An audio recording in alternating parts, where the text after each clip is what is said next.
Hello there, you're watching our television. This is State of Business. I'm Pamutha Katakampala. Our top stories. Sri Lanka will host Asia-Pacific Environmental Forum next month, Subject Minister says. Vehicle importers raise concerns over proposed vehicle assembly plant in Kuliapitiya.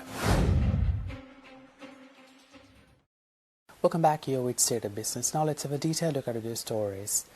State Minister of Finance Ranjit Simbalapitiya announced that over the past year, inflation in Sri Lanka has significantly decreased by 62.1% to just 4.6%.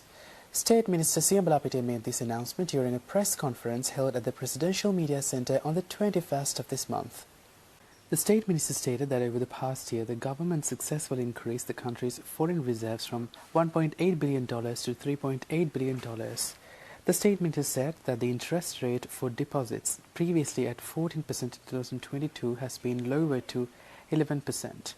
He also said that the loan interest rate, previously at 15.5%, has been reduced to 12% this year. He pointed out that the primary account deficit, which was at minus 247 billion rupees, has turned into a surplus of 27 billion rupees. The State Minister also said that the tourist arrivals have surged to 904,318 during the first 2 quarters of this year. Ranjit Simbalapitiya also said that the tourism earnings have increased by 56.7% this year, with a total earning of over $1.3 billion. The State Minister further revealed that foreign workers' remittance has increased to over $3.8 billion compared to $2.2 billion the previous year. The State Minister further mentioned that import restrictions have been lifted for 1,100 items and the ban applies for only 279 items as of now.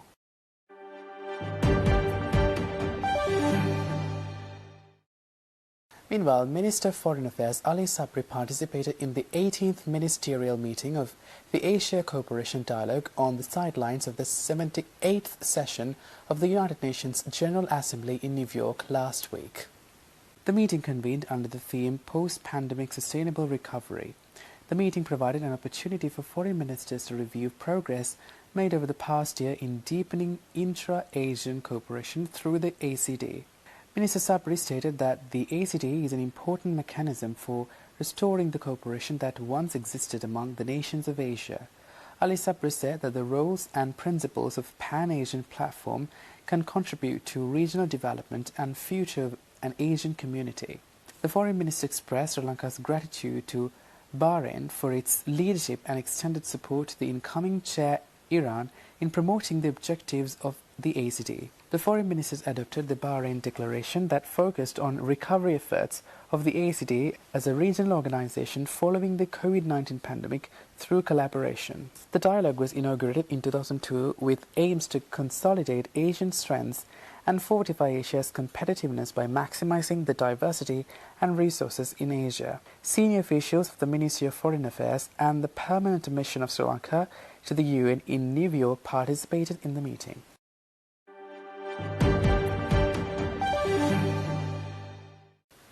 Now, the 5th Asia-Pacific Forum of Ministers and Environment Authorities, the largest regional environmental event in the Asia-Pacific region, will be convened in Colombo from October 3rd to October 6th. Minister of Environment Nazir Ahmed made this announcement at a press briefing held at the Presidential Media Centre today. This forum is jointly organized by the Ministry of Environment and the United Nations Environment Programme. The minister said that this event will witness the participation of 41 member countries of UNEP Asia-Pacific, and over 25 countries and 16 ministers have already confirmed their attendance. Organizers expect more than 300 foreign delegates and 100 professionals to engage in discussions alongside stakeholders from Sri Lanka. The primary objective of this forum is to provide inputs for the 6th session of the United Nations Environment Assembly, which is scheduled for next year in Kenya. Minister Ahmed also said that the opening of the forum will be officiated by the President and the chairmanship will be handed over to Sri Lanka during the event. The minister revealed that Sri Lanka also intends to propose a climate justice forum to address the debt burden faced by climate-vulnerable developing countries. The forum comes as part of the efforts to address climate change, biodiversity loss and pollution, focusing on sustainable multilateral actions. It will provide a platform for governments, intergovernmental organizations and stakeholders to discuss environmental issues in Asia.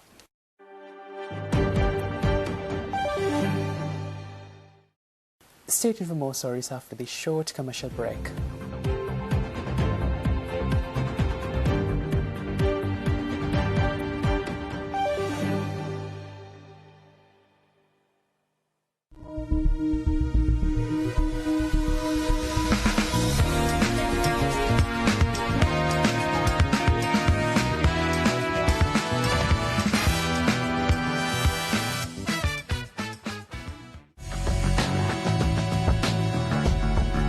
Even if they force me to turn back 1,000 times, I'll keep trying. They're determined, driven, and often unwelcome. Millions of people are desperate to start a new life abroad. What do they face on their journey there, and how can they make a fresh start?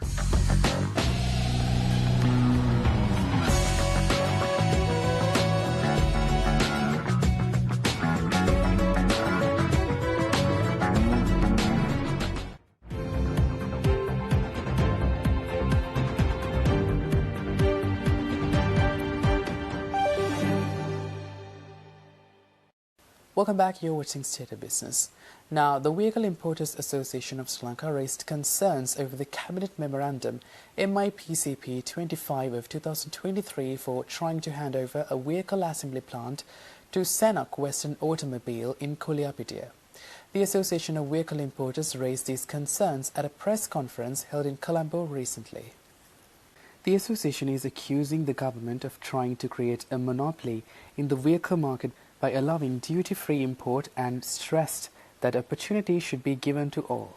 Vehicle importers said that the vehicles which are set to be assembled are semi-knockdowns, and since there will be no value addition for the first 2 years, hence it will not benefit the economy. The vehicle importers revealed that the company in discussion is the same company that tried setting up a Volkswagen assembly plant a while back.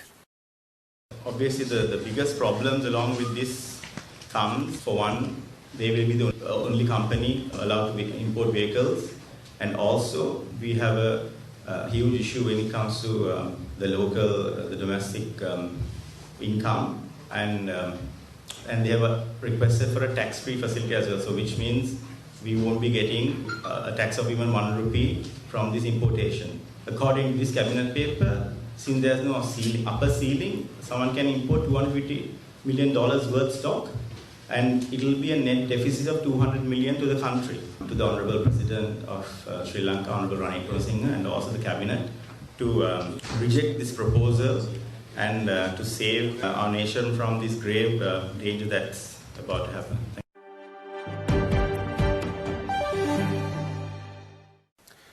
Meanwhile, Dialogue Enterprise Rotary Metro Par 3 Golf Classic, organised by the Rotary Club of Colombo Metropolitan in collaboration with Dialogue Axiata, is set to take place on the 14th of October 2023. The golf tournament was launched in a media briefing held in Colombo on the 20th of this month. The event's platinum sponsor is WIDAC, and the gold sponsor for the event will be Asia Securities with the partnership of WebEx, Spielberg, Silver Mill and Villa Victoria. WIDAC, the platinum sponsor of the Par 3 Golf Classic 2023 golf tournament organised by the RCCM, is a premier interior design and outfit company. The Dialogue Enterprise Rotary Metro Par 3 Classic 2023, which will take place at the Royal Colombo Golf Club premises, is going to be an exceptional day of golf contributing to charitable causes. As we prepare to tee off once again, let me highlight what makes this event extra special, especially for us. It is the community impact that we make. The proceeds from this event go solely towards supporting various community service projects done by our club, which include children's heart surgeries. And I'm proud to say over the past 2 years, we have helped with our sponsors and other donors to fund over 104 heart surgeries. And this year again, we aim to support another 50 heart surgeries for underprivileged children with their life-threatening heart disease, congenital heart disease surgeries. With our People for People project, over the past year, we have provided medical assistance and other vital medical supplies to 4 government hospitals.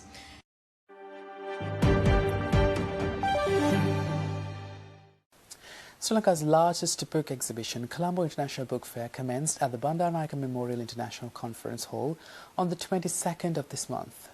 The 24th edition of the Colombo International Book, organised by the Sri Lanka Book Publishers Association, will be held until the 1st of October from 9 a.m. to 9 p.m.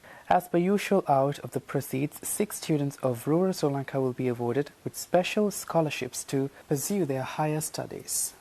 The readers or the book lovers started coming into the premises from the morning, and we are expecting more and more crowds by this afternoon and also next couple of days, where there are many holidays than other years.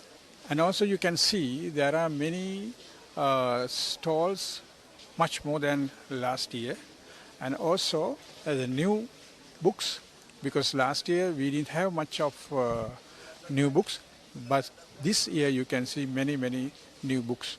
And also the promotions are there, that is up to 20% discounts can be the book publishers, they offer 20% discount for all their books, including the foreign stalls.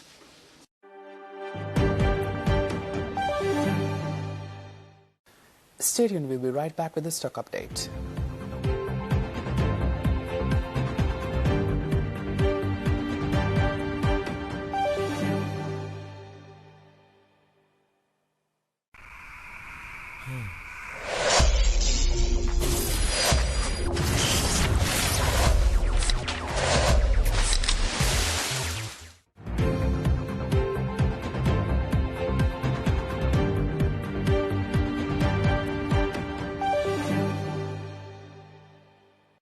Welcome back, you're watching State of Business. Now the stock update.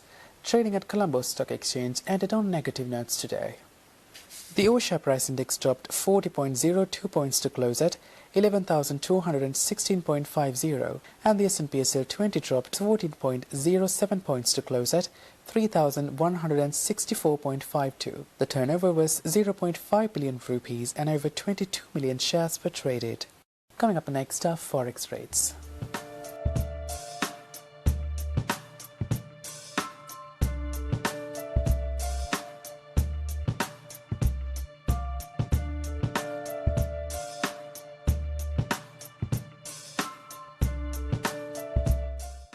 Well, that's it for tonight. For this and more, subscribe to our channel on YouTube and follow us on Facebook. Thanks for